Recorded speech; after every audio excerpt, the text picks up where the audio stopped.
Assalamualaikum warahmatullahi wabarakatuh.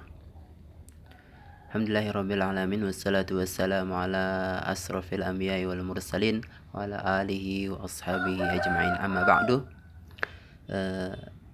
Pada pelajaran kali ini untuk kelas 7 kita akan belajar tentang al-ismu, yaitu isim. Apa itu isim?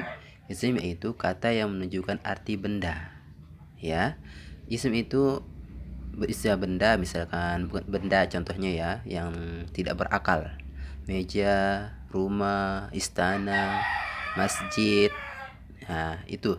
Kemudian yang adapun isim dalam bentuk nama orang yang berakal, misalkan Muhammad, ya, Ali, Zainab, Aisyah, Humaira, misalkan gitu ya, itu nama orang. Jika itu nama orang maka dikategorikan sebagai isim, ya, dikategorikan sebagai isim. Nah, sekarang kita akan pelajari tanda-tandanya isim.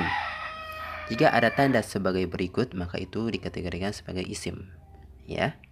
Kita perhatikan kakak dalam bab ini. Yang pertama dalam halaman kita lihat halaman berapa? Khamsata wa ashrina atau khamsata wa ashruna, ya, 25. Kita lihat ciri-ciri isim sebagai berikut. Nah, ada ciri-ciri isim yang harus diperhatikan. Yang pertama, berakhiran tanwin. Apa itu tanwin? Yang biasa kita kalau membaca Al-Quran ada unnya, ya, atau in ataupun annya. Seperti apa? Baitun. Nah, ini bukan baitu tapi baitun, ya, diingat, baitun. Kalian bisa lihat baitun, ya. Kemudian contoh yang lain, masjidun, ada unnya. Ini tanda-tanda isim. Baitun artinya rumah, masjid ya masjid, ya. Kemudian tanda yang kedua adalah terdapat alif dan lam pada awal kata. Nah, di sini kita boleh di sini misalkan baitun menjadi apa? Kalau ditambahkan alif lam di depannya menjadi al-baitu. Nah, kalau isim itu ada tanwin maka tidak boleh ada alif lam. Kalau isim itu ada alif lam maka tidak boleh tanwin. Itu dia. Yang diingat, ya. Misalnya kalau kita bilang baitun, nah kita tambahkan alif lam, alif sama lam, jadi al baitu bukan al baitun, ya, menjadi al baitu bukan al baitun, ya. Kalau tidak ada alif lamnya baru bilang al baitun, baitun, ya. Misalkan kalau ada alif lam di masjid jadi gimana? Al masjidu, ya, bukan al masjidun. Ingat ya. Contohnya di sini kita lihat al qamaru. Itu artinya apa? Bulan. Al qamaru, bulan. Al masjidu, masjid. Al maktabu, meja. Diperhatikan ya. Al maktabu, meja. Al-qamisu, yaitu pakaian atau baju, ya. Al-qamisu itu baju, ya. Kemudian kita lihat contohnya, ciri-cirinya yang ketiga adalah menunjukkan nama orang atau kata benda. Nama orang atau kata benda. Nah, contohnya di sini nama orang sama kata benda, ya. Kalbun itu artinya apa? Nama hewan di sini ini, ya. Nama hewan. Ya, yang penting kalau nama itu namanya isim. Nah, intinya ada namanya, ya. Kalbun itu artinya ya anjing, ya. Kalbun ada tanwin. Qamisun yang barusan apa? Baju. Waladun. Apa artinya waladun? Anak. Ya, beda kalau walidun ada wawu, ada alifnya setelah wa, itu baru ayah, orang tua, ya. Waladun, ya. Waladun artinya anak laki-laki. Rajulun seorang laki-laki, ya, seorang laki-laki. Talibun seorang siswa, yang ada unnya. Boleh juga talibatun kalau untuk perempuan, ya, seorang siswi, ya. Jelas ya, menunjukkan nama orang atau kata benda. Ya, kita lihat lagi di sini contohnya lagi nomor 4. Terletak setelah huruf jar. Ya, huruf jar itu ini, Kak. Di antara huruf jar ini adalah ada min. Ya, artinya apa? Dari. Artinya min itu adanya dari artinya. Ila artinya ke. Kemana? Misalkan gitu ya. An bisa dikatakan artinya an ini adalah dari, boleh. Ala artinya di atas. Fi artinya di atau di dalam atau pada artinya. Ya.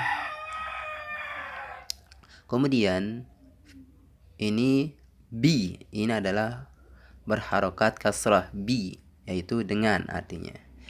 Kaf atau ka artinya seperti. Kal qamar seperti bulan. Wajhuka kal qamar, wajahmu seperti bulan. Ya, kayak gitu. Ka.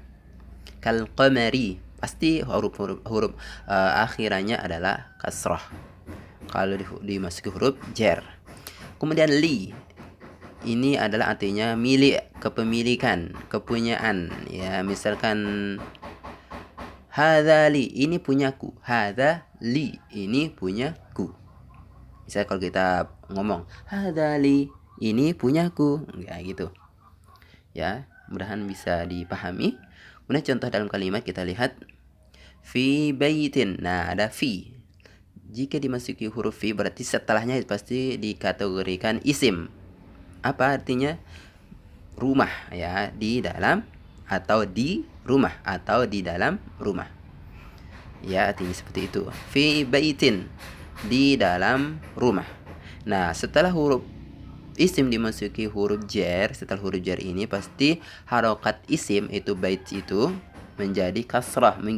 Gimana? Fi baitin. Kalau ada alif lamnya di al baitin ini, di baitin jadi al baiti. Jadi fil baiti, bukan fil baitin. Ingat, kalau ada alif lam tidak ada tanwin. Kalau ada tanwin tidak boleh ada alif lam. Contoh yang lain, min buyutillahi. Nah, nanti kita cari min buyutillah kok. Ini ada dua kata. Nah, intinya adalah min buyut, ini artinya adalah jamak dari baitun. Buyutun. Jadi min buyutillahi, dari rumah-rumah Allah. Ya. Nah, dari contoh di atas kata baitin dan buyut termasuk isim karena terletak setelah huruf jar. Nah, sekarang tanda-tandanya isim kayak gimana? Idhofah atau penyandaran. Apa itu idhofah atau penyandaran? Yaitu kata lainnya adalah mudhofun ilaih. Kata yang disandarkan. Misalkan ada dua kata, isim dan sama isim. Nah, kayak gitu. Jika terdapat dua kata yang bergandengan dengan kata yang kedua mempunyai akhiran kasrah, kata tersebut kemungkinan besar adalah isim. Seperti apa contohnya? Kitabu. Nah, kita lihat kitabu Muhammadin. Muhammadin ini apa? Nah, kata orang, isim, nama orang. Jadi kitabnya, bukunya Muhammad. Ya. Kita lihat dinul islami, din agama Islam. Al-Islam ini kategorikan isim. Ya, dinul islami. Ya. Kita lihat lagi di sini kata pertama sebagai mudhof yang disandarkan dan kata kedua sebagai mudhofun ilaih. Nah, misalnya kata pertama apa? Kitabu ini sebagai mudhof, Muhammad itu sebagai mudhofun ilaih. Ya, dalam ilmu nahwu, dalam bahasa Arab. Seperti itu. Kata yang kedua di atas adalah isim. Nah, kata kedua seperti Muhammad, al-Islam itu adalah isim karena idhofah dan terlihat pada kata kedua mempunyai akhiran kasrah. Ya, mempunyai akhiran kasrah.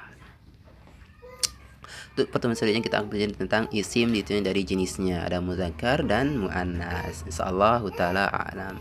Kemudian nah, di sini perhatikan untuk tugasnya kalian perhatikan, buatlah 3 kalimat dengan dimasuki huruf jar. Ada huruf jarnya, ya, isim yang dimasuki huruf jar. Contohnya isim di mana? Ya, misalkan kita pakai al masjid, dimasuki huruf jar, ya. Contohnya di sini kalian tulis seperti ini. Al masjidu, masjid, di atau di dalam fi Yusuf, ada Yusufnya. Jadi kalimatnya gimana? Yusufu fil masjidi. Yusuf di dalam masjid. Ya, boleh kalian bikin kalimat misalkan ana fil fasli. Saya di dalam kelas. Ana fil fasli. Atau misalkan Zainab ilal masjidi. Zainab pergi. Zainab bukan gitu. Kalau pergi ada fiilnya ya, ada fiilnya. Ya intinya seperti itu. Kalian lihat bikin kalimat seperti ini, Yusuf fil masjidi. Ya. Terima kasih. Jika ada pertanyaan mohon untuk ditanyakan. Ya. Kalau ada kalimat atau kata yang belum jelas atau belum dipahami. Terima kasih. Assalamualaikum warahmatullahi wabarakatuh.